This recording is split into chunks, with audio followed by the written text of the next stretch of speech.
이제 이론을 볼게요. 정상생물 2급의 104회 이론입니다. 1번부터 보겠습니다. 2번은 재무제표의 작성과 표시, 좀 전반적인 이론 내용인데 옳지 않은 거를 썼습니다. 일단 답은 3번이에요. 기업은 현금 기준 회계를 사용하여 재무제표를 작성한다고 돼 있는데, 요거는 아시죠? 발생주의 쓰는 거. 현금 기준이 아니라 발생 기준을 쓰는 거예요. 현금주의, 발생주의 이렇게 말을 하는데, 근데 뭐 예외도 있죠. 회계는 발생주의를 쓰는데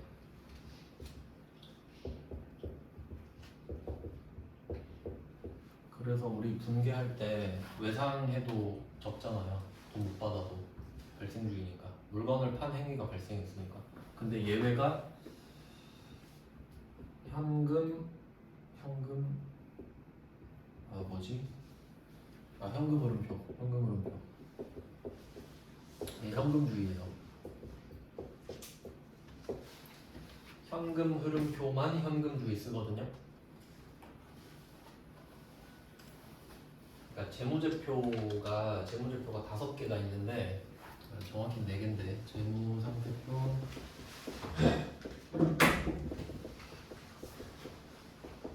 손익계산서, 자본변동표, 현금 흐름표. 이게 재무제표예요. 재무 상태를 나타내는 여러 가지 표라는 뜻이죠. 근데 여기에 주석을 포함한다 이렇게 되는 거예요. 그러니까 여기에 뭐 우발 자산, 우발 부채 이런 걸 적어 놓는 겁니다. 그러니까 얘도 재무제표는 맞긴 맞지. 근데 이때 이 현금 흐름표는 말 그대로 현금 흐름을 나타내야 되잖아요. 그러니까 돈이 얼마가 들어오고 얼마가 나갔는지. 그럼 이걸 어떻게 발생주의로 해요? 현금 들어온 건 현금주의지. 그러니까 왜냐면 발생주의로 가는 게 표시하는 게 좋긴 한데 거짓말 칠 수도 있잖아요. 그러니까 외상 막 한 1조 원어치 외상 줘버리고 나 수익 1조야 이래버리면 거짓말 될 수 있죠. 그런 사례가 있어요. 그러니까 매출 뻥튀기 시켜놓고 은행 가서 막 돈 빌린 거야. 그리고 도망가 버리고. 그래서 현금 흐름표를 봐야 돼. 그러니까 예를 들어 매출액이 1조인데 현금이 1억밖에 안 들어왔어요. 그럼 걔 뻥카겠지. 그럼 가서 조사하는 거예요. 그래서 뭐 현금 기준 회계를 사용하는 것 자체가 아예 틀린 건 아니고 현금 흐름표는 현금 기준을 쓴다 정도. 네, 그리고 나머지도 볼게요. 1번은 계속 기업으로서의 가능성. 이거 가정에서 나왔었는데 계속 기업의 가정. 제일 중요한 가정이라 말씀을 드렸고요. 그러니까 이게 반대가 뭐냐면 계속 기업의 반대가 청산 기업이거든요. 청산은 망해서 다 팔아버리는 거예요. 이게 무슨 차이가 있냐면, 이거 뭐 자동차로 예로 들면 되는데, 만약에 뭐 여러분이 뭐 그랜저 하나 샀다. 그랜저 새 차로 6천에 풀업에 샀어요. 근데 이거를 내가 계속 탄다고 가정하면 이 차는 6천이에요. 근데 만약에 청산한다고 가정하면 갑자기 1,000원 떨어져 일단. 그 뜻이에요. 그러니까 존속 가능성으로 해야 내가 샀던 금액으로 그대로 가는 거지, 청산한다고 치면 가격 다 후려쳐지거든요. 그게 아니란 소리야. 그러니까 청산 기업이 아니라 계속 기업으로서 가정을 한다는 소리예요. 차이 아시겠죠? 그러니까 청산 기업이 가치가 당연히 떨어지죠. 그다음에 2번. 요것도 좀 많이 틀릴 만할 것 같은데, 재무제표의 작성과 표시에 대한 책임은 경영진에게 있다. 대표이사한테 있는 건데, 그럼 이게 설마 일개 직원한테 있겠습니까? 아니, 직원한테 막 책임 전가하면 안 되죠. 월급 얼마 받는다고. 그래서 경영진한테 책임이 있는 게 맞아요. 그러니까 혹시 직원이 삑사리 냈다? 그럼 경영진이 책임져야지. 왜냐면 월급을 더 줬으면 삑사리 안 냈을걸? 맞죠? 그 경영진 책임이라고. 그 다음에 4번. 재무제표는 원칙적으로 사실에 근거한 자료만 나타낸다. 이걸 측정이라고 합니다. 사실에 근거한 자료를 측정이라고 적어줘요.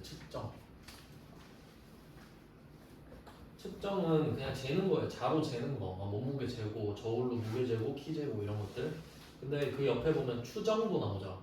그러니까 측정은 원칙이고 추정은 예외가 되거든요. 그 뒤에 측정치는 그냥 포괄적으로 하는 말이고, 이때 추정에 의한 거를 한번 생각해 볼게요. 추정, 예시. 개손 충당금, 대손 충당금, 그리고 퇴직급여 충당부채.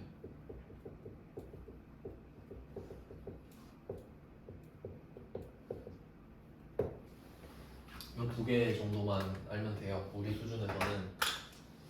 그리고 이름을 보면은 충당 들어가죠. 충당. 추정은 충당이 들어가요. 충당은 채워놓는 걸 말하는데 왜 채워놓냐면 돈이 언제 나갈지 모르거든요. 돈이 언제 나갈지 알면 그때 구해놓으면 되죠. 내가 이번 달 말에 돈이 100만 원 나가요. 그럼 이번 달 말에 100만 원 구하면 되잖아요. 근데 이번 달 중으로 100만 원이 나가. 그럼 언제 나갈지 모르니까 채워놔야 된다고 항상. 그러니까 그게 추정을 뜻해요. 언제 나갈지 모른다고. 그래서 이런 거를 확인을 하면 재무제표가 완벽한 건 아니다라고 알 수 있죠. 왜? 추정치가 포함되니까. 그럼 우리는 그 추정치에 대한 근거를 주석에서 봐야 돼요. 왜 그렇게 생각했는지. 2번 재고자산입니다. 옳지 않은 거 3번. 후입선출법에 의해서 원가 배분을 할 경우, 재고자산 하면 선입선출법이 거의 원칙이라 보시면 되거든요. 후입선출법은 아주 예외적인 상황인데 그냥 문제 내려고 말을 하는 겁니다. 후입선출법에 의해 원가 배분을 할 경우 기말재고는 최근에 구입한 상품의 원가로 구성된다. 이거 그냥 읽으면 또 계속 무한 반복이죠. 한번 정리하고 가셔야 되는데, 재고자산은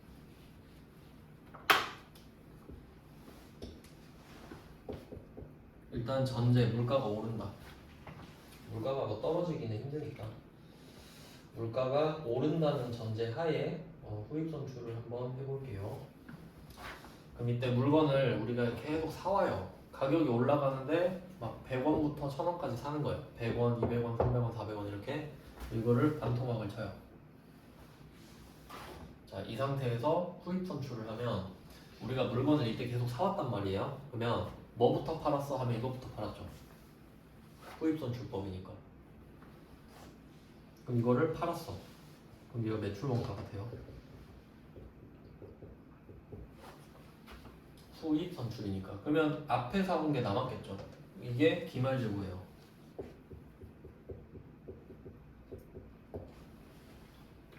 후입선출이니까.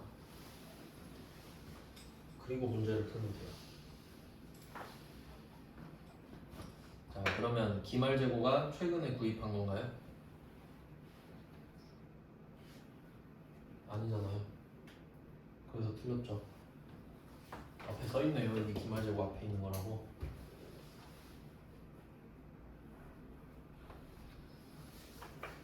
네, 그래서 3번이 틀렸습니다. 이걸 뭐 선입선출법으로 바꾸든가 아니면 후입선출법으로 바꾸고 싶으면은 기말재고는 최근이 아니라 옛날에 구입한 상품이다, 뭐 이렇게 말을 하면 되겠죠. 이걸 선입선출법으로 바꾸는 게 좀 더 매끄럽겠네요. 거의 선입선출법 위주로 돌아가니까. 네, 일단 답은 이렇게 되고, 뭐 나머지도 보면은 1번 선적지 인도 조건이다. 이것도 뭐 맨날 나오는 거죠.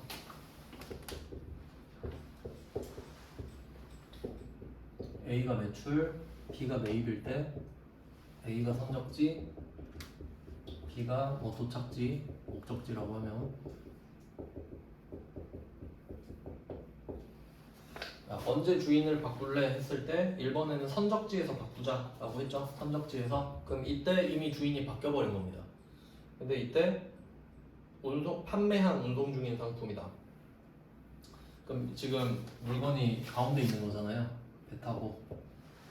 그럼 지금 배 타고 물건이 가고 있다는 소리는 A가 선적지에서 물건을 실었다는 소리고, 선적지에서 주인이 바뀌니까 A 게 아닙니다. 그래서 맞는 말이죠. 선적지 인도 조건으로 판매한 운송 중인 상품은 판매자 게 아니라 A 게 아니라 B 거죠. 맨날 나오는 문제인데 이거. 그래서 여기서는 이미 2번과 4번이 경합하는 거 아닌가요? 2번과 3번이 애초에 안 맞지 않나? 네, 그래서 좀 눈치껏 찍어도 2번, 3번 중에 찍어야지 막 1번 찍고 있으면 안 됩니다. 그러니까 이런 것 때문에 찍으려고 해도 보고 찍는 게 낫다는 거예요. 확률을 50%로 올려야지 일단. 그 다음에 4번 이거는 그냥 말로 설명드릴게요. 이것도 맨날 나오죠. 위탁자가 수탁자 이렇게 나오는데 수탁자가 제3자에게 판매 이거 있죠. 수탁자가 제3자에게 판매를 하면 소유권이 이전되죠. 그러니까 이때가 판매한 거 맞잖아. 그러면 판매하기 전에는 위탁자 거 맞죠? 수탁자는 물건을 맡아주는 사람이지.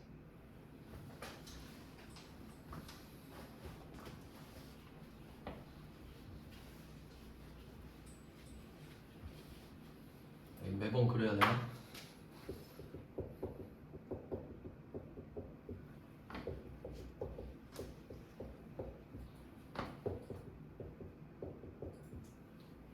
자, 위탁자가 수탁자한테 물건을 넘겨요. 그럼 이때 내 물건이 수탁자한테 갔죠. 내 소유권 이전 아니죠. 근데 수탁자가 제3자한테 팔았대. 그러면 소유권 이전 됐죠. 그럼 이게 위탁자에서 제3자로 가는 거지. 수탁자는 넘겨주기만 하니까. 네, 이 말이에요. 그러니까 이 두 개는 맨날 나오니까 잘 정리해 두세요. 네, 맨날 나오니까.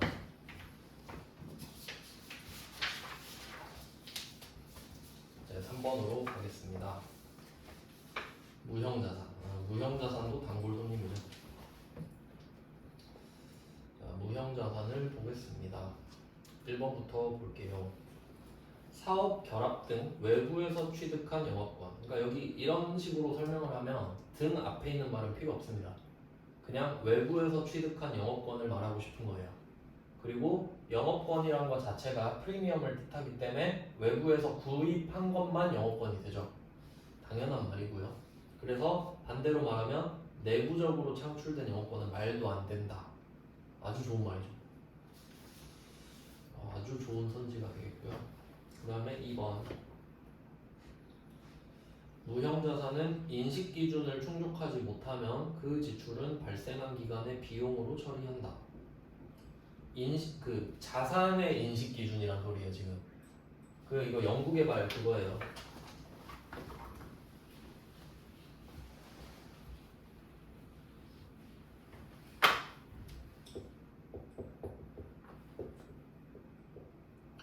연구, 비용,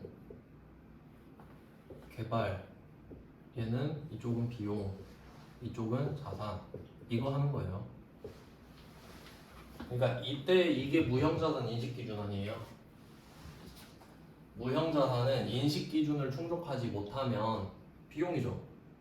그 말이에요. 그러니까 이걸 이렇게 이 문구를 외워버리면 토시를 바꾸면 틀려버려요. 그러니까 이해를 해야 되는 거라고. 같은 말을 계속 다르게 말을 하니까요. 맞고, 그 다음에 3번 잔존가치는 없죠. 무형이니까 형체가 없는데 뭐 애초에 없었죠. 그 다음에 4번 요게 답인데 이거 많이 틀릴 것 같아요. 자, 무형자산의 공정가치가 증가한다. 뭐 그럴 수도 있겠죠. 그러니까 내가 만약에 특허를 하나 냈는데 원래 인기가 별로 없었거든요. 근데 요새 트렌드가 돼버린 거예요. 그럼 막 와서 난리치겠죠. 팔아달라. 그럼 시가가 팍 뛰는 거죠. 자, 근데 문제는 뭐냐면 실제 시가는 뛰더라도 취득원가는 안 변한다는 거지. 그럼 어떻게 공정가치가 증가하면 그걸 반영해서 감가상각을 하나요? 취득원가 베이스로 가야지. 그러니까 만약에 그러니까 이게 딱 그냥 읽으면 당연한 말 같죠. 근데 회계는 취득원가가 제일 중요하죠. 그럼 공정가치가 증가했을 때 이게 반영하려면 평가를 해줘야지. 근데 지금 평가했단 말이 없잖아요. 그러니까 평가해서 가격을 높이면 취득원가가 높아지죠. 그러면 감가상각도 높게 할 수 있겠지. 하지만 평가라는 이야기가 없지 않나요? 그러니까 올랐든 말든 우리는 정액법으로 그냥 엠빵 가는 거예요. 그냥. 왜? 샀던 금액이 정해져 있으니까. 그 말입니다. 요거 좀 많이 틀릴 것 같네요. 요거는 잘 안 나오는 선지니까 잘 알아두세요. 그 다음에 4번 자본 잉여금. 이거 조금 어렵네. 자본 잉여금 그래도 대충 한번 정리해볼까요? 지금은 막 다 끄집어내서 할 수는 없고 자본 거래 쪽만 보죠. 자본 거래가 이렇게 있을 때 자본금이 기준이 되고 이게 액면금액이죠. 기준 액면금액 기준 해서 액면금액보다 돈을 더 투자받았다 하면 자본 잉여금.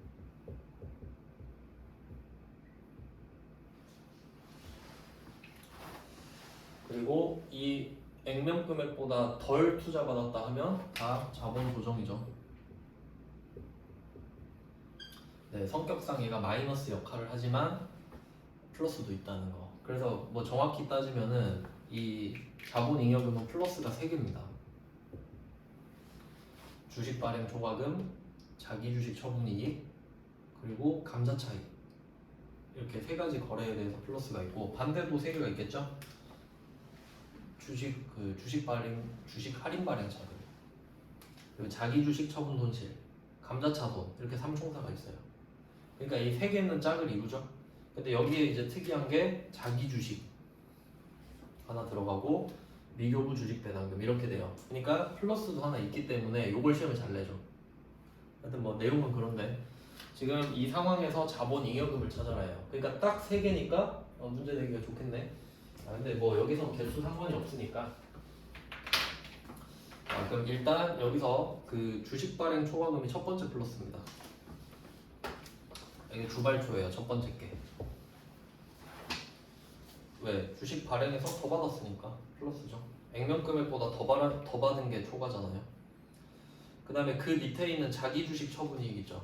요것도 사실 투자 더 받은 겁니다. 왜냐면 내 주식을 남한테 비싸게 팔았잖아요.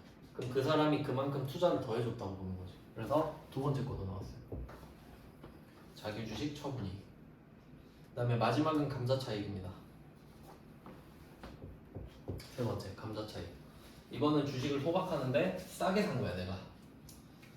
그래서 자기 자본잉여금 물어보면 이 3개밖에 없어요. 그러니까 막 자산 부채처럼 많은 게 아니야. 그러니까 결론은 답이 정해져 있다죠. 3개밖에 없어요. 이건 뭐 외우시거나 이해하시거나 그거밖에 없어요. 나머지는 그냥 아닌 거기 때문에. 네, 그럼 뭐 혹시 다른 거 뭐 있나 보면 옆에 매도 가능 증권 평가액 있죠. 요거는 이제 맨날 나오죠. 매도 가능 증권 평가액은 기타 포괄 손익무게 기포손. 걔는 손익거래 쪽이고. 지금은 뭐 자본을 다 할 수가 없으니 답만 알려드릴게요. 그 다음에 5번 갑니다. 회계 변경. 왜 요즘에 좀 잘 나오는 것 같은데 회계 변경. 회계 변경은 딱 이제 답이 정해져 있죠. 정책 변경이랑 추정 변경.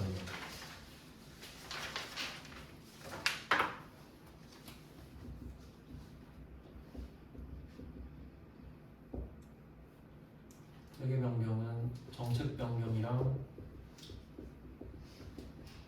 추정 변경 이렇게 2개가 있는데 이 중에 정책 변경이 좀 더 무거운 거다라고 생각하면 돼요. 정책 변경이 좀 더 심각하다. 그러면 정책 변경을 하면 얘는 소급해서 하자. 소급해서 한다는 거는 지금부터 바꿀 건데 이 효과가 옛날부터 그랬던 것처럼 다 갈아엎자는 거예요. 다 갈아엎자고. 그러니까 이제 이 법을 시행할게요. 근데 10년 전부터 그랬던 것처럼 합시다. 이렇게 된 거예요. 그런 걸 소급 적용한다 그러는 거죠. 그러니까 굉장히 복잡하겠죠. 딱 봐도 싹 다 갈아엎어야 되니까. 그럼 지금은 아니지만 그 법에 해당되는 사람들이 막 나올 수도 있잖아. 그럼 엄청 복잡해진다고. 근데 추정 변경은 상대적으로 가볍기 때문에 그럼 지금부터 합시다. 전진법 이렇게 쓰는 겁니다. 그래서 이 전진법은 포인트가 하나 더 있는데 그러면 만약에 오늘 법을 바꾼 거예요. 오늘. 그럼 오늘 법을 바꿨는데 그럼 오늘부터냐? 근데 이번 기간에 1월 1일부터 이 정도까지는 보셔야 돼요. 그러니까 오늘부터 해도 1월 1일부터는 소급을 한다 정도. 해당 기간부터니까. 그렇게는 냈었던 것 같아요. 그럼 한번 읽어볼게요. 이렇게 해서 자 1번 회계정책의 변경은 소급법을 적용한다. 이렇게만 읽으면 되죠. 회계정책 변경 소급법 이게 키워드입니다. 맞는 말이고. 자 그다음 2번 정책 변경에 따른 누적 효과 이렇게 돼 있죠. 이게 소급 효과라고 보시면 돼요. 그러니까 옛날부터 그랬던 것처럼 하니까 계속 누적될 거 아니에요. 그 효과가. 그게 누적 효과라고 하는 겁니다. 소급에 대한 효과 결과물이에요. 같은 말 하는 거지. 그럼 이때 결정하기 어렵대요. 그러면 전진법 그럴 것 같지 않나요? 도저히 안 되겠대. 야 소급해 하니까 도저히 안 되겠어요. 그럼 어쩔 수 없이 전진법 해. 이런 느낌이죠. 하지만 시도는 해봐라 정도의 느낌. 그리고 4번을 먼저 보면은 추정 변경은 점진적으로 한다. 그 효과를 단기와 단기 이후 맞죠? 그러니까 단기랑 단기 이후면 단기부터잖아요. 근데 그게 정확히 말하면 단기 초부터잖아. 그 정도? 그럼 답이 3번인데 요것도 지금 앞에서 몇 번 나왔거든요. 그 옛날 기출 보면은 이게 세법 개정으로 회계처리를 변경해야 된대. 그러니까 세법이 바뀌었는데 이거를 따라가다 보니까 어쩔 수 없이 회계도 바꿔야 되는 그런 경우 있죠. 그럼 약간 그럼 어쩔 수 없잖아요 이런 느낌이잖아요. 근데 회계는 야 세법은 세법이고 회계는 회계지 나 무시하냐? 약간 이런 느낌이라서 세법 때문에 바뀌었다고 그게 당연하다고 생각하지 마 이런 느낌이에요. 세법은 세법이고 난 회계거든 이런 느낌이에요. 그래서 정당한 회계 변경의 사유에 해당하지 않는다예요 그냥 답이. 그러니까 굳이 되는 게 뭔지 궁금해할 필요는 없어요. 그냥 아 세법 개정은 아니구나. 회계가 자존심을 지금 상해하는구나 이렇게 보시면 돼요. 앞에서 몇 번 나왔습니다. 자 이제 원가입니다. 네 원가 6번입니다. 원가에 대한 설명으로 가장 옳지 않은 이건 좀 종합 문제라서 어려울 수 있을 것 같은데 자 1번 직접 재료비는 조업도에 비례하여 총원가가 증가한다. 이거 딱 보니까 행태 느낌 안 납니까? 그래프? 그럼 한번 키워드 찾아볼게요. 재료비죠 재료비. 자 재료비는 총 원가가 증가한대. 물건을 많이 만들수록 재료비도 늘어나죠. 그럼 총 원가 증가하는 거 맞죠? 그럼 이걸 보면서 머릿속에 이 그래프가 떠오르면 돼요. 일을 많이 할수록 돈도 많이 드네. PQ 이렇게 가니까 밑에가 조업도라고 퀀터티예요. 양. 일을 많이 할수록 돈도 많이 들죠. 비례 그래프잖아. 총 원가 증가. 많이 할수록 비싸죠. 이거 직접 재료비랑 직접 노무비도 포함돼요. 일을 많이 시키면 돈 많이 들겠지. 그거랑 같아요. 직제 직노가 가장 대표적인 그럼 이 1번은 뭐라고 해야 되냐? 변동원가, 변동비 이렇게 써놓으면 되죠. 1번은 변동비, 변동원가에 대한 설명이다.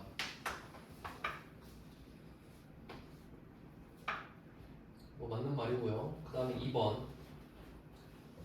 단기 총 제조원가 이렇게 돼 있죠. 여기서 단기 총은 양괄호 쳐두시면 됩니다. 그냥 제조원가죠.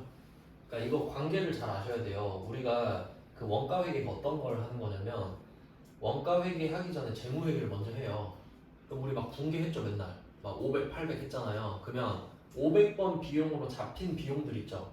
그게 제조원가라고.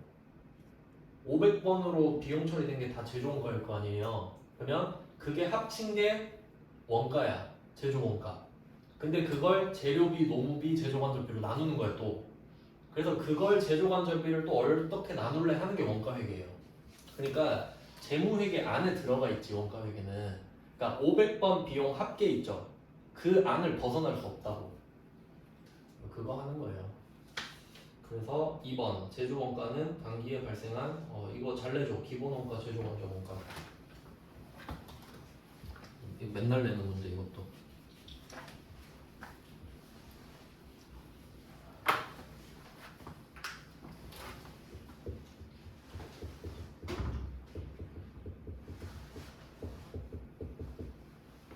단기 총 제조원가 이렇게 해서 직접 재료비, 직접 노무비, 제조 간접비 이렇게 세 개로 나누는 거예요. 500번 비용을 또 나눈 거예요 나름대로. 근데 이때 또 나누죠. 이걸 기초원가, 기본원가라고도 하고 이 두 개 합쳐서 뭐 전환원가라고도 하고 뭐였지? 가공원가, 가공비, 가공원가 이렇게 해서 전환원가라고도 부릅니다. 그러니까 말장난하기가 좋죠. 그럼 이때 단기총 제조원가는 기본원가랑 제조간접비 합 맞죠? 기본원가랑 제조간접비 합 맞는 말입니다. 그 다음에 3번 변동비. 그러니까 지금 1번이 변동비였죠. 그럼 1번은 총원가를 말했고 3번은 단위당 원가를 말하죠. 그러니까 1번, 3번 같은 거거든요. 그럼 단위당 원가가 일정한 거는 최저시급 똑같죠. 최저지급은 안 바뀌잖아요, 시간당. 그거에 그래서 1번, 3번은 세트로 보시면 되겠고, 그럼 답이 4번이네. 생산량이 증가함에 따라 단위당 고정원가. 아, 이거 중요하죠. 원가에서 제일 중요한 게 단위당 고정원가 아닙니까? 단위당 고정원가는 반비례죠. 일을 많이 할수록 싸죠. 많이 할수록 싸죠. 0으로 만들 수 있죠. 0에 수렴하게 만들 수 있죠. 그래서 단위당 고정원가가 일정한 건 말이 안 되고 단위당 총원가가 일정하지. 그러니까 단위당 총원가가 일정하니까 일을 많이 할수록 단위당 고정원가가 줄어드는 거 아닙니까? 어차피 월세 100만 원이니까 내가 100만 개 만들면 1원 되잖아요. 뭐 그런 느낌이죠. 원가 행태인데 난이도를 좀 높였네요. 그림으로 좀 너무 쉬우니까. 그 다음에 7번 이거 또 나왔는데 직접 배분법 보이시죠? 그러니까 이제 좀 보이시죠? 뭐가 맨날 나오는 거. 그것만 제대로 잘하면 돼요. 그럼 이거 보면 딱 느낌이 오잖아요. 제조 부문이랑 보조 부문 있죠. 직접 배분법 보는 순간 보조 부문에 다 X표. 그럼 500시간 X 치고 12,000kW X 쳐요. 자, 준비 다 됐죠? 그럼 이때 수선 부문이 80만 원이에요. 수선이 80을 쥐고 있거든요. 근데 이 수선이 300시간, 200시간 줬죠. 그럼 6대 4죠. 3대 2니까. 그럼 80만 원을 6대 4로 나눠서 주면 되고요. 성형 조립. 그리고 76만 원은 동력이죠. 그럼 동력은 4,500이랑 3,500 합치면 8,000이죠. 요거를 나눠서 주면 됩니다. 그리고 물어본 게 조립 부문에 총 얼마 들어갈게 하면 9에서 써주시면 되겠고. 그러니까 이 정도는 제가 추천한다고 했죠. 잘 내네요. 다음은 8번으로 갑니다. 8번 문제. 기말 제품 재고액을 구해라. 요거 그냥 티 계정으로 풀면 되는 문제 같은데 아래쪽에 손익계산서 자료를 한번 보면은 직제, 직노, 재간 이렇게 써있죠. 이거 세 개를 묶어주세요. 직제, 직노, 재간 묶어서 단기 총 제조원가죠. 단기 총 제조원가. 그거 내는 거 아니겠나요? 요거 내겠지 뭐.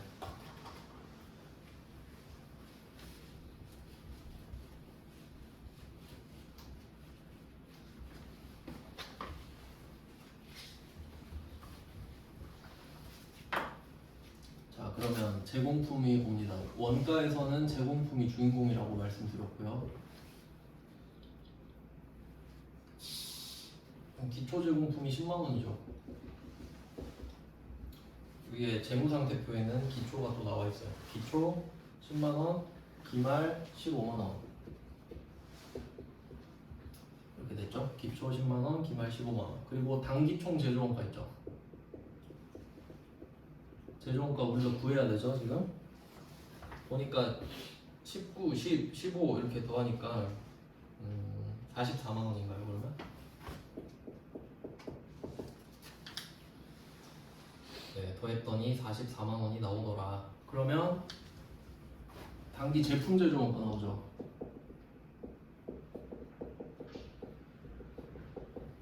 제품 제조원가는 29만 원? 39만 원. 네, 39만 원 이렇게. 그럼 이게 제품으로 넘어가서 또 하는 거잖아요.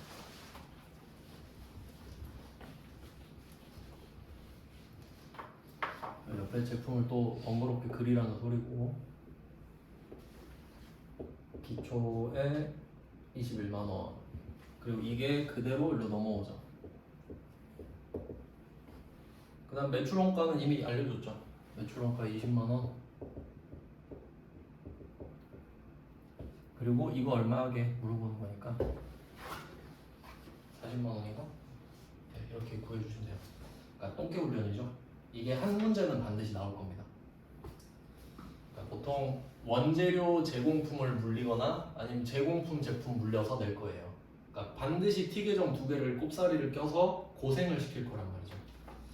그러니까 이 구조는 정확히 이해를 하시면 되고요. 이 관련된 문제가 벌써 두 문제는 나왔죠. 그 다음에 9번. 또 나왔네?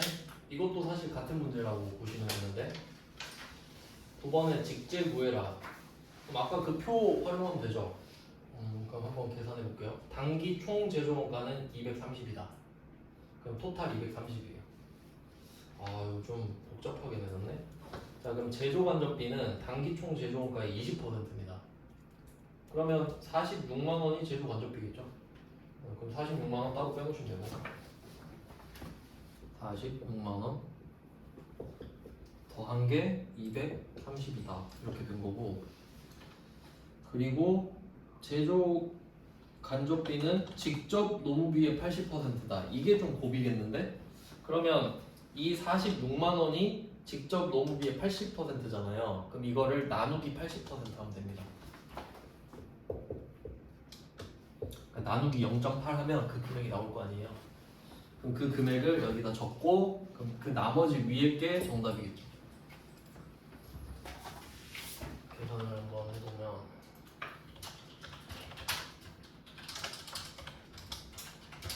57만 5천 원 나오거든요. 그러면 230에서 46 빼고 57만 5천 원 빼면 정답이 나온다. 직제. 이런 문제 많이 냅니다. 그러니까 이거를 만약에 잘 모르면은 꼭 하셔야 돼요. 이거. 왜냐면 보너스 문제잖아요. 지금 원가에서 비슷한 문제가 3개 정도 나왔는데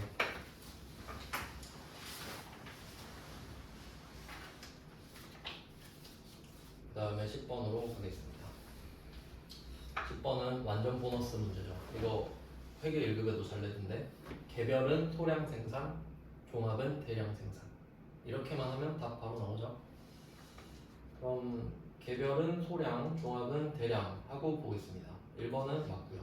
개별 소량, 종합 대량 맞고 품종은 보지 말라 그랬어요. 품종은 사실 의미가 없어요. 그럼 2번 개별은 종합에 비해 부정확하다고? 한 개씩 가는데? 그럴 리가 없죠. 답 나왔죠. 그래서 이게 3번 선지랑 2번이랑 이어지잖아요. 3번은 과다한 노력과 비용이 발생하죠. 근데 부정확한 말이 안 되지. 그러니까 정확한 거죠. 네, 그 다음에 4번은 종합은 대량이니까 그냥 N빵 친다 이 말이죠. 그냥 공정별로 얼마 썼는지 하고 몇 개인지 나누면 된다. 대충 이런 느낌이죠. 10번은 쉽게 나왔고요. 그 다음 나머지 세법. 세법은 부가가치세 위주로 공략을 한번 해보겠습니다. 자, 11번 재화의 공급. 재화의 공급에 해당하면 이제 과세 대상이 되는 것인데 이거 회계 1급에서도 똑같이 낸 것 같은데 자가 공급, 간주 공급이죠 이거. 그럼 간주 공급은 공급으로 간주하는 거니까 재화의 공급이 된 거죠. 그러니까 실제 공급은 아니잖아요. 근데 너 그거 재화의 공급으로 간주 좀 하자 하면 재화의 공급이 된 거죠. 그러니까 부가세 내잖아요. 그래서 1번 맞고 2번 외상 판매는 얘는 재화의 공급이 맞죠. 맞지. 그 다음에 3번 사업상 증여 이것도 간주 공급 아닌가요? 끝났네 그러면 1, 2, 3번은 다 과세가 맞잖아요. 그러니까 정확히 따지면 2번은 실질 공급이에요. 실제로 공급한 거야. 근데 1번, 3번은 아닌데 간주하겠다는 거죠. 부가세 갖고 와라. 그러니까 이 항목도 물어보겠다는 거 아닌가요? 이름을 한번 정리해 볼까요?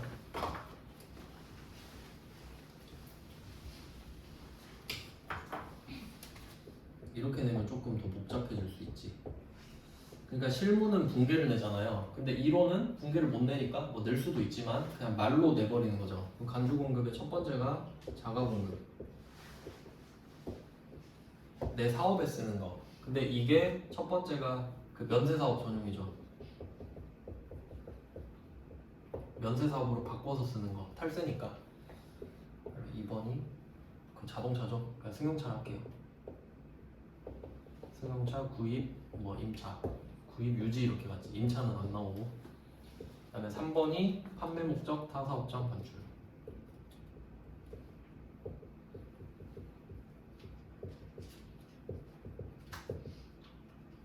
이렇게 되고요. 2번 개인적 공급. 3번 사업상 증여. 4번 폐 없이 전중제화. 그리고 뭐 답은 정해져 있잖아요. 그러니까 내가 외웠느냐 안 외웠느냐지. 뭐 답은 정해져 있는데 그러면 이게 지금 재화의 공급을 냈잖아요. 그럼 이 안에서 뭔가가 나왔다? 그럼 다 맞죠? 이거 다 재화의 공급이지. 간주 공급이니까. 그러니까 판매 목적 타사업장 반출이 나와도 맞는 거예요. 재화의 공급은. 세금 계산서 여부가 달랐지. 그러니까 여기서는 그냥 재화의 공급 물어보잖아요. 그럼 판매 목적 타사업장 반출도 공급이니까 세금 계산서 주면서 넘기라고 그러는 거 아닌가요? 그럼 뭐 폐 없이 잔존재화도 재화의 공급 맞죠? 그러니까 여기 나오면 다 정답이에요. 여기서는. 지금 나온 거는 자가 공급을 좀 크게 말했죠. 크게. 세 개를 포함한 게 얘고 그 다음에 사업상 중에는 얘니까 크게 말한 것 같습니다. 그 다음에 4번은 담보 제공은 그 은행 대출할 때 내 거 담보로 잡히는 건데 이건 물건을 판 게 아니죠. 그냥 담보로 제공하는 거니까 내가 돈을 안 갚을 때만 그 넘어갈 때 재화의 공급이 돼요. 답이 4번이고요. 그 다음에 12번 영세율과 면세. 이것도 엄청 되죠. 영세율과 면세. 자, 1번 국내 거래에는 영세율이 적용되지 않는다. 이거 괜찮은데? 틀렸죠? 12번 영세 있잖아요. 간접 수출. 제가 이런 것 때문에 상황을 계속 설명드린 거예요. 한계가 있거든, 이렇게 외우는 거는. 근데 보니까 요새 옛날에 안 내던 선지를 하나씩 내요. 그게 정답일 확률이 높긴 한데, 근데 여러분은 뭐가 안 나오는지 모르니까. 제가 수입 수출할 때 막 그러잖아요. 수출할 때 수출국에서 A랑 B가 있다. 이렇게 하면 B가 직수출이죠. 얘가 16번 수출이잖아요. 그럼 이건 국내 거래가 아닌 걸로 봐요. 국내 거래가 아니지. 왜냐면 째랑 거래하니까 이렇게 되니까. 근데 A는 수출하는 기업한테 납품하죠. 그럼 야 너도 0% 해줄게 해서 영세율 적용받죠. 그럼 이거 국내 거래 아닌가요? 맞잖아요. 그러니까 12번 영세 이렇게 되지. 국내 거래에는 영세율이 적용이 안 된다는 아니죠. 적용되는 거래도 있다 해야 맞죠. 간접 수출, 수출 지원이라고도 하고. 근데 이거 많이 틀렸을 것 같은데? 1번 보고 에이 개소리 하네 하고 그러면 안 되죠. 1번 틀린 말이에요.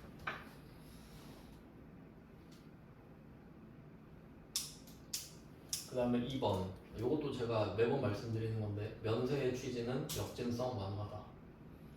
그러니까 똑같은 10%를 때려도 소득이 적은 사람이 더 부담스러운 상황을 역진성이라고 한다. 이렇게 말씀을 드렸고요. 그걸 좀 없애자 하면 저소득층이 주로 사는 물건을 조사해서 부가세를 빼버리자. 위로해주자 이거죠. 별로 위로는 안 되지만 그냥 하는 짓거리죠. 그 다음에 3번 국외에서 공급하는 용역. 이거는 국외로가 아니에요. 그러니까 내가 지금 해외로 물건을 판다 이게 아니라 아예 내가 일본에서 부동산 임대업을 하는 거예요. 그냥 일본 건물 사가지고. 그럼 아예 해외에서 하는 거죠. 그럼 얘는 영세율이거든요. 그 이유가 뭐냐면 한번 상식적으로 생각해봐요. 여러분이 일본에서 건물 하나 사가지고 임대업을 해요. 그러면 일본에서 돈 벌면 그 일본에서 뭐라 그러겠어? 야 세금 내 이러겠죠. 그럼 우리는 한국 사람인데 일본에 세금을 내야 돼. 왜? 일본에서 돈 벌고 있으니까. 근데 우리나라 국세청이 와서 야 너 한국 사람이지 빨리 돈 내. 그럼 미친 새끼 아니야 이럴 거 아니에요. 네가 나한테 뭐 해줬는데 이럴 거 아니에요. 이민 간 사람한테. 그럼 그냥 그래 넌 일본에 세금 내니까 난 형식적으로 0% 할게. 그게 맞지 그림이. 아니 한국 사람이 뭔 소용 있어 이민 가버린 사람한테. 이해되시죠? 그러니까 그냥 영세율을 해주는 거예요. 어차피 통제 못하니까. 내라고 해도 내겠습니까? 안 낼 거니까 먼저 손 들어버린 거라고. 알아두시고요. 그리고 참고로 그 비행기도 가끔 나오는데 비행기 있죠. 그럼 비행기 여러분 타고 국내에서 해외로 가는 거 있죠. 그럼 그거 영세예요. 국내에서 해외로 가는 거. 그리고 해외에서 국내로 오는 거 있죠. 그것도 영세예요. 왜냐면 해외가 껴있잖아. 그러니까 비행기도 이거 좀 근데 이거는 한 번 들으면 바로 이해 될걸요? 국내라고 할게. 국내. 그럼 봐봐요. 국내에서 해외로 나가는 거야. 영세. 왜? 해외가 껴있으니까. 자, 해외에서 들어와요. 해외 껴있죠? 영세. 그럼 국내에서 국내로 이동하면 화세지 이거는. 야, 부가세 갖고 와 하면 되죠. 근데 이건 어때요? 해외에서 해외는? 영세겠지. 그런 원리를 이해하시면 된다고. 어차피 해외는 내가 통제가 안 되지 않나요? 그러니까 그냥 영세 해줄게 이러면 된다고. 쿨한 척이라도 하게. 근데 둘 다 국내야? 야, 그럼 부가세 갖고 와야지. 이렇게 되는 거라고요. 알아두세요. 네, 그래서 3번은 1번이랑 엮어두시면 되겠죠. 국외에서 공급하는 건 무조건 영세율이지만 국내에서도 영세율 있거든. 이 정도로 가야 됩니다. 그 다음에 4번 상가 부수 토지를 매각한다. 요거 중요합니다. 이거 지금 잘 보시면은 주어가 토지 같은데 주어가 상가입니다. 상가가 중요한 거야. 지금 상가를 매매하는데 상가에 토지가 딸려 있는 거예요. 그냥 이해되시죠? 그러니까 토지만 거래하면 면세지. 근데 상가를 거래하면 그 상가의 지분이 있잖아요. 땅의 지분이 그 다 나와 있거든요. 여러분 아파트 사셔도 아파트 살 때 땅 없는 것 같지만 그 아파트가 좁은 땅에 쫙 올라가 있잖아요. 그럼 20층이면 20분의 1 지분이 있다고 나한테. 그러니까 그런 게 부수토지예요. 그럼 그 부수토지는 상가가 과세잖아요. 그럼 그것도 과세입니다. 그러니까 땅만 거래할 때 면세예요. 근데 메인이 과세면은 그 메인에 따라간다고. 당연하지 않나요? 당연한 건 아닐 수도 있겠네. 하여튼 답이 그렇습니다. 1번이 너무 확실하잖아요. 그러니까 아마 4번 찍고 틀린 사람 많겠다. 그러니까 1번, 4번을 정리하셔야 되죠. 12번 문제는. 그 다음에 13번. 요건 해볼만 할 것 같은데. 일시적 우발적 소득 중 기타 소득. 그러니까 일시적 우발적 소득을 기타 소득이라 하거든요, 보통. 근데 1번 복권은 제가 맨날 말씀드렸죠. 가장 대표적인 기타 소득이며 필요 경비는 1,000원이다. 이렇게 말씀드렸죠. 1번은 맞다고 해야 되고요. 그 다음에 4번이 답인데 비영업 대금 이거 좀 자주 보실 거란 말이에요. 아까 그 전산회계 1급에 나오는데 이 비영업 대금이 뭔 뜻이냐면 비영업 대여금이에요. 비영업 대여금. 그러니까 이거는 이것도 알아두면은 별로 안 어려운데 그러니까 영업 대여금이랑 비영업 대여금이 있는 거죠.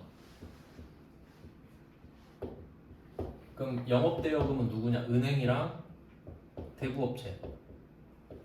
은행도 대부업체예요 원래. 저는 은행이 미화되는 게 너무 싫거든요. 은행도 원래 대부업체라 불러야 돼. 그냥 대부밖에 안 하잖아요.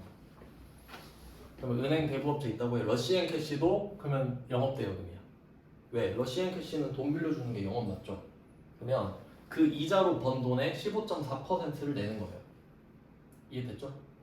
왜냐면 돈 버는 그 빌려주는 게 일이니까. 근데 삼성전자가 요새 장사가 안 되네 하고 돈 빌려줄게 이래버리면 그럼 안 좋죠. 그건 주주들이 안 좋아하겠지. 그럼 이게 비영업 자금이에요. 그럼 뭐 예를 들어 제조업 이런 거지. 그럼 지금 이런 식으로 해버리면 그럼 돈 많다고 그냥 나도 돈 빌려줄래 이러버리면 되잖아요. 그냥 나 반도체 접고 돈이나 빌려줄랍니다. 솔직히 그러면 돈 더 많이 벌걸? 그렇지 않나요? 근데 그건 아니지 않니 해서 얘는 27.5%를 떼요.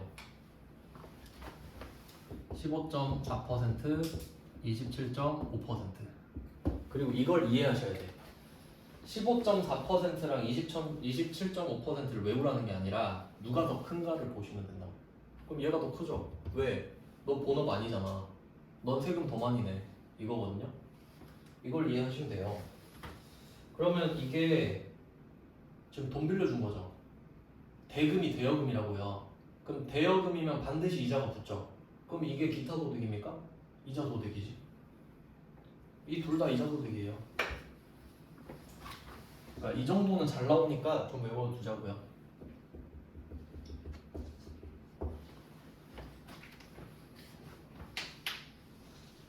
그러니까 지금 뭐 2번이고 3번이고 그딴 거 필요 없어요. 그냥 대금, 대여금 이전에 그럼 기타 아니겠지 뭐. 뭐 찍는 거예요.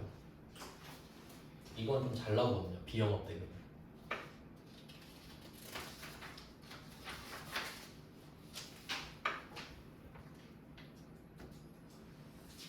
자, 그다음 14번을 보겠습니다. 다 소득세긴 한데 좀 쉬운 것만 볼게요. 14번에 소득세법상 근로소득의 수입 시기. 그러니까 언제 돈을 벌었다고 할래? 이거거든요. 그러니까 그 1년이 과세 기간인데 1월 1일부터 12월 31일인데 그 안에 언제 들어가는데 사실 의미는 없지만 답은 2번이에요. 이것만 외워놓죠. 이것만 2번만. 급여는 언제냐면 근로를 제공한 날이에요. 근로를 제공한 날. 그럼 약간 좀 느낌이 발생주의 아닙니까? 근로를 제공한 날이면 매일매일이잖아요. 매일매일. 이거는 뭐 그냥 외워지면 하시고 아니면 말고. 저는 뭐 이것까지는 힘들게 외우진 않을 것 같은데. 그다음 15번 마지막입니다. 자, 소득세법상 납세 의무자. 소득세법상 납세 의무자는 거주자입니다. 거주자라고 써도 돼요. 소득세법상 납세 의무자 딱 줄 그어놓고 그게 거주자다 이렇게 써두셔야 돼요. 그럼 비교하면 부가가치세법상 납세 의무자 아세요? 부가가치세법상 납세 의무자는 사업자잖아. 그러면 거주자가 사업할 수도 있죠. 그럼 둘 다 되는 거지.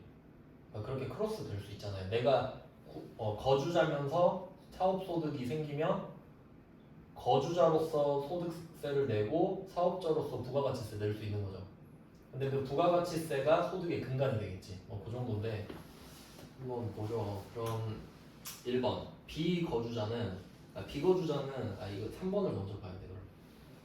3번에 거주자는 국내에 주소를 두거나 여러분 국내에 주소 있죠? 그러니까 거주자예요. 그 다음에 만약에 외국인 노동자가 돈 벌러 왔다. 그럼 집 없겠죠? 그래서 회사에서 자는 거야. 숙식 제공. 그러면 150일 돼 있죠? 이거 183일로 바꾸시면 됩니다. 이건 어떻게 외우시면 되냐면 1년 반띵 1년 반띵 365를 2로 나누면 182.5인가 그래요. 반올림하면 183이죠. 뭐 그렇게 만들지 않았겠나? 결론은 외국인이 우리나라에 돈 벌러 왔죠. 근데 저 주소 없는데요? 배째세요? 이럴까봐 야 너 지금 반년째 먹고 살고 있지? 그럼 빨리 세금 내. 이런 느낌이에요. 그러니까 183일 아래로는 비거주자였어요. 근데 183일이 되는 순간 거주자가 되면서 세금을 많이 내야 돼요. 그런 내용인데 안 어렵죠? 이거 외워두세요. 183일 1년 반띵. 자, 그리고 1번을 봐야 돼요. 자, 그럼 비거주자는 국내에 주소도 없고 183일도 안 된 사람인 거죠. 182일까지 살고 있는 사람인 거지. 그럼 그 사람은 국내 원천 소득에 대해서만 과세한다. 이게 뭔 말이냐면 우리나라 내에서 번 것만 낸다. 그러니까 외국인 노동자가 우리나라 돈 벌러 와서 182일째 살고 있어요. 그럼 뭐 별로 연결된 게 별로 없죠. 그러면 야 너 우리나라에서 돈 버니까 우리나라에서 돈 번 거에 대해서 내. 이 말이에요. 근데 만약에 거주자가 돼버리잖아요.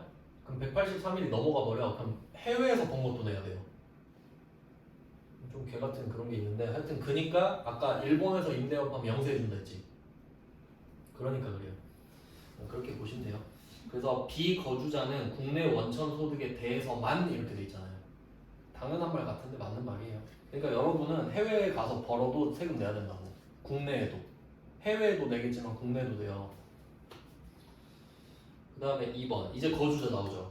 잘 보세요. 거주자. 여러분 거주자잖아요. 국내외 모든 원천 소득에 대해서 납세 의무를 지지. 그러니까 그거 생각하면 돼요. 우리나라 와가지고 돈 많이 버는 외국인들 있죠. 그럼 걔네들 이제 지 나라에서 번 것도 우리나라에도 내야 된다고. 거주자가 돼버렸으니까. 그럼 싫으면 나가면 되지. 그것도 감당할 수 있을 만큼 많이 버니까 붙어있겠죠. 그렇게 생각하면 돼요. 그러니까 1번과 2번은 비교하시면 되고 1번의 기준은 3번에 있었다. 그러니까 이 정도까지는 좀 외워두시면 좋고요. 그 그 다음에 4번 거주자의 소득세 납세지는 주소지다. 이거 좀 당연한 말 같은데 거주자 주소지 써놓고 이것만 정리하고 끝낼게요. 이제 제일 많이 헷갈려하는 부분이 부가가치세랑 소득세가 이제 같이 배우니까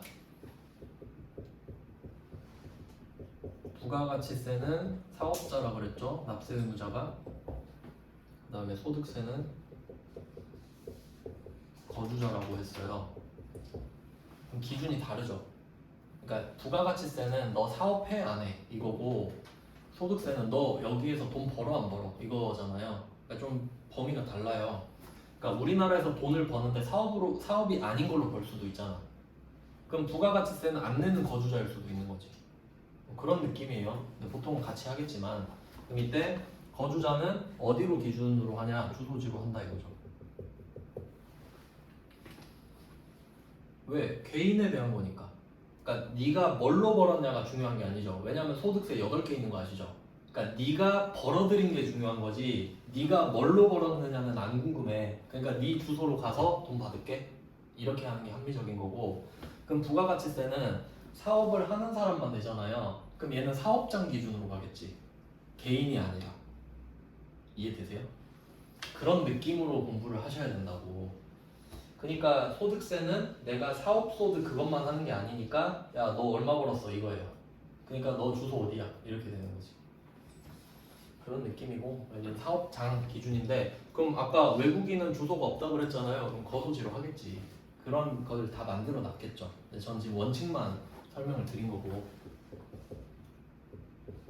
그럼 부가가치세도 전 집에서 근무하는데요. 그럼 주소지가 사업장이 되겠지. 뭐 이런 느낌인 거죠. 자, 뭐 이렇게 보시면 되겠는데 최근에 좀 시험이 쉬워졌으니까 희망적이니까 그래도 기출문제를 한 5개 정도는 꼼꼼하게 보고 가시는 게 좋지 않나. 그러니까 대충 훑어보지 마시고 아까 그 뭐 선수수익 이런 문제들은 꼼꼼하게 답을 체크하셔서 가셔야 된다. 맞히셔야 되니까. 그래도 어렵게 안 나올 것 같은데 마무리 잘 하시고요. 네, 고생하셨습니다.